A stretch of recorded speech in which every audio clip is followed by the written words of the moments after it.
उमा दीदी यहाँ मुख्यमंत्री रही हैं। उनका जो विचार है वह सोच विचार करके अपना वक्तव्य देती हैं और बिल्कुल पूर्णतया उनका जो मार्ग है वो अपने मार्ग पर चलती हैं और सभी को अपने अपने मार्ग पर अपना अपना वक्तव्य देने का अधिकार है।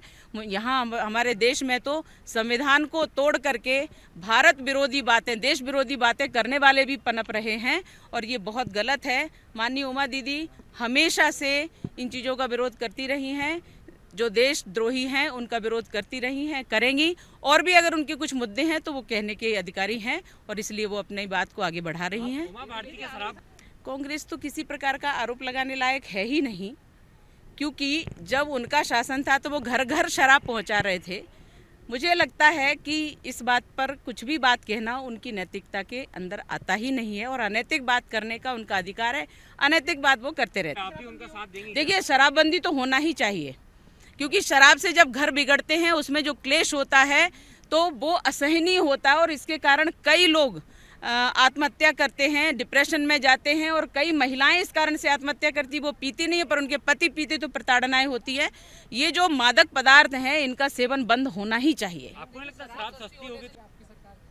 शराब सस्ती हो या महंगी हो, शराब जहां औषधि का काम करती है वो आयुर्वेद में शराब यानी अल्कोहल जो होता है उसका सीमित मात्रा में वो औषधि होती है और असीमित मात्रा में वो जहर होता है। इसको सबको समझना चाहिए, सुनना चाहिए और उसको अधिक लेने से जो नुकसान होते हैं उनको समझ करके अपना बंद करना चाहिए।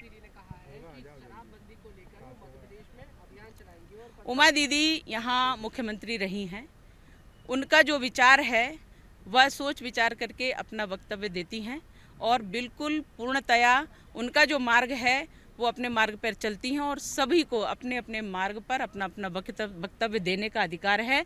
यहाँ हमारे देश में तो संविधान को तोड़ करके भारत विरोधी बातें, देश विरोधी बातें करने वाले भी पनप रहे हैं और ये बहुत गलत है।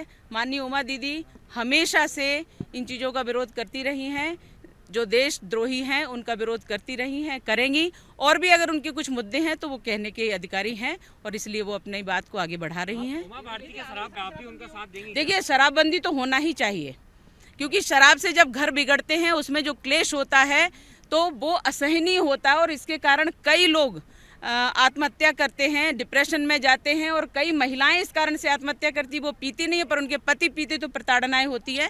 ये जो मादक पदार्थ हैं इनका सेवन बंद होना ही चाहिए। आपको नहीं लगता शराब सस्ती होगी? शराब सस्ती हो या महंगी हो, शराब जहां औषधि का काम करती है वो आयुर्वेद में शराब यानी अल्कोहल जो होता है उसका सीमित मात्रा में वो औषधि होती है और असीमित मात्रा में वो जहर होता है। इसको सबको समझना चाहिए, सुनना चाहिए और उसको अधिक लेने से जो नुकसान होते हैं उनको समझ करके अपना बंद करना चाहिए।